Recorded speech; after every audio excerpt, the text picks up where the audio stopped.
Hey guys, welcome back to Hands On channel. Man, it's cold out here today. We were at 21 degrees. Last night we got down to 8 degrees, and I just thought it'd be a good day to make a quick prepping video here and just talk to you guys about some different levels, I guess we'll say, in prepping. We've got level 1 prepping, and that's the basic stuff where you go out and you stock up on things. You know, you buy canned goods, you buy dried beans, you stock up on water, all on and on and on, all the things you need for survival, right? And that's great stuff. That's probably where everybody should start out at. But then you get into like level 2 prepping, as I call it. And basically it's inevitable that, you know, after a while you get tired of going and relying on other people. So you want to become more self-reliant. And one of the ways to do that, one of the easiest ways to do that, is start yourself a victory garden, a backyard garden. If you guys have followed the channel for a while, you know I put up this raised bed garden last spring, I believe it was. And it looks a little rough right now because there's nothing growing in it, because we're starting to get ready for this spring, 2021 spring. But this year we're going to double our efforts and plant more than we've ever planted before. As far as I already told my wife, it's going to be a lot less flowers and other pretty things like that. And we're going to be basically concentrating on things that we can put away and store, things that store well, and also things that we can put straight on the table and eat right away, because, you know, it's probably a healthier way to go, growing your own stuff and trying to be as organic as you possibly can be and stuff like that. That way you can control what you're putting into your body. You know, eventually though, you start to realize that, you know, with vegetables, personally myself, I'm not a vegetarian. I never could be. You know, I love meat. I love all things protein and meat and beef and pork and all those things, chicken, all that stuff. Love it. So that's probably the next step, the next logical thing to do after you get your garden set up, and after you kind of do that for a few years, is get yourself some backyard poultry. It's really easy to do. Back here behind me, let's see, where am I? Am I blocking it here? Let's see, I think it's right there. Yeah, that's it. That's our chicken coop over there. And I basically built that out of some recycled materials that we got with our new property. I'd found like an old, looked like they had used it for a hog or a goat barn or something, but it was real short. The thing was only this tall. So basically I added some angle iron legs to the bottom of it and built a frame for this thing and made myself a little wintertime chicken coop. And I'll take you over here right quick and show you kind of my setup. It's really easy. You know, and with chickens, on cue, that's my rooster, Russell Crowe. With chickens, they're pretty easy to take care of. You got to feed them and water them. Now, it can be a hassle this time of the year because water can freeze up, obviously. But we've got basically 2 setups. We're walking past my outdoor warm weather setup here, and you can see I have a feeder in there and some different watering devices. Of course, that's frozen solid. So, but basically I built this little coop here just out of scrap metal and scrap little pieces I had. Get over here where we can get some better lighting. I used barn tin on the roof, and I used some scrap pieces that I came up with on the new property. You can see they're different colors and stuff like that. I used an old piece of cabinet for the front door there, essentially. It's nothing fancy. It's just basically thrown together out of scrap stuff that I had around here. Unfortunately, I can't find a level place here to set you down. That's as good as we're going to get. So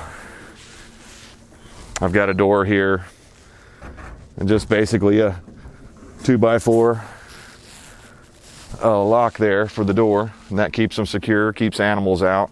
Of course, you'll see they're in my backyard. I've actually got 2 layers of fencing here on this property.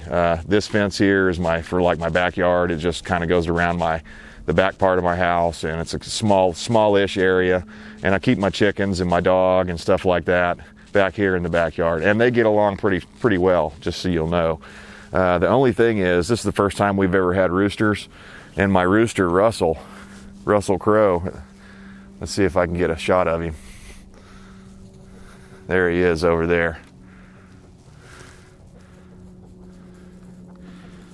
Russell Crowe here, he'll beat up my Ridgeback.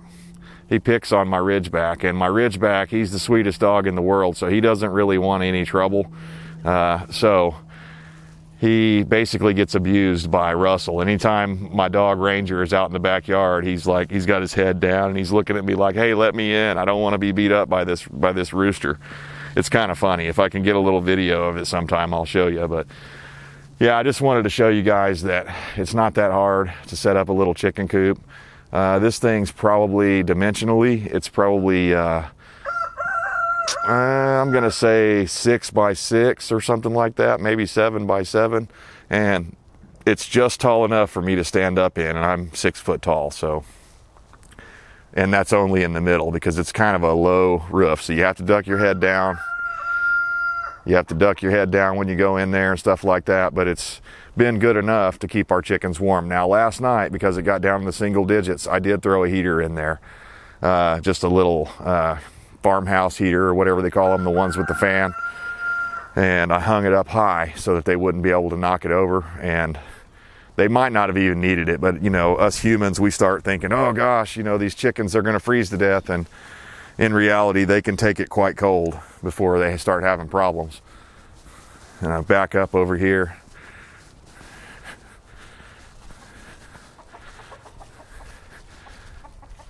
And my outdoor coop there is just a dog pen that has some chicken wire strung across the top of it.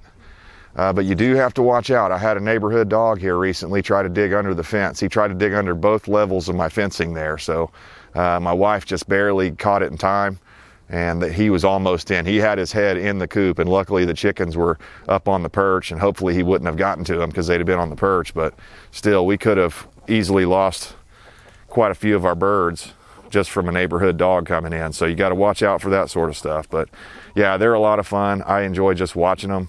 They come around the garden and, you know, scratch and lay their manure down. So that's all a win-win. They eat bugs and stuff like that, and they're just pretty comical and fun to watch. So I highly advise getting some chickens. The next step we're looking at is getting into some rabbits, because pound for pound, as far as putting meat on the table, you almost can't beat rabbits. So in the future, look forward to that. We're going to be learning all about that. I've never raised rabbits, so I've been watching a ton of YouTube videos, and I'm really excited to do it. I think there's a lot of really great things you can do. Well, for one, you just have rabbit meat. I mean, the protein that you can get, the amount of rabbits that you can get, the amount of rabbit meat is just spectacular, where you're not going to get as high of a yield with chickens. I bought these, they're dual breed birds, so they're dual purpose, I meant. So they're good for meat and eggs. And on average, I'm getting about, I'd say about 5 eggs a day out of my 7 hens. I've got 7 hens and 2 roosters. And if you've been following a while, that black rooster there, he was supposed to be executed a while back and end up on our dinner table.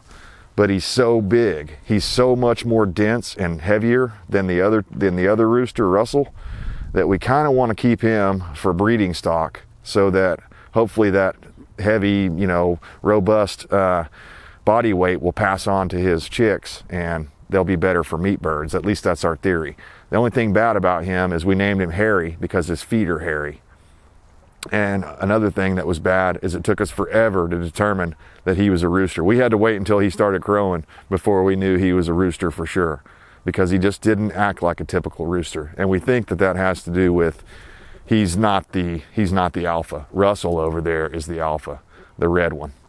So anyways, guys, I just wanted to get your mind turning here. And, you know, yeah, it's a cold day out here, and you know, you got to go outside. You can't sit there and chill and watch Netflix when you got animals to take care of. You got to get out there and take care of them, you know, and keep them alive. And last night, in the middle of the night, I was out here, mainly because my wife was worried, I ain't going to lie, but she was like, oh God, those chickens are going to freeze to death, because it was like 9 degrees. And so I went ahead and brought a heater out here, and meanwhile, I was freezing to death. She wasn't too worried about me though, so I know where her priorities are. She wants to keep those eggs coming. And man, there is nothing better than raising your own vegetable garden and your own eggs and stuff. When you're putting food on your own table, it's just an incredible feeling. Again, it's not enough. What we're doing here is not enough to where we could go without the store, you know, or go forever on what we've got. And of course, if you have animals like this, you're going to have to stock up on feed just like you would stock up on food for you. If you want to keep those chickens laying eggs, then you better have several bags of feed stocked up in case the SHTF happens and you can't get any more. If you've never had chickens before, I highly recommend it. Don't be intimidated by it. I would say you probably need to get like, if you're in a suburb, go ahead and get hens only. Don't get any roosters because your neighbors will probably get angry at you, and you may not be able to in certain areas. But there's no reason that you can't have 4 to 6 hens, and you'll get 2 to 6 eggs every day. And pretty soon you'll have so many eggs you won't know what to do with them, and they're so delicious.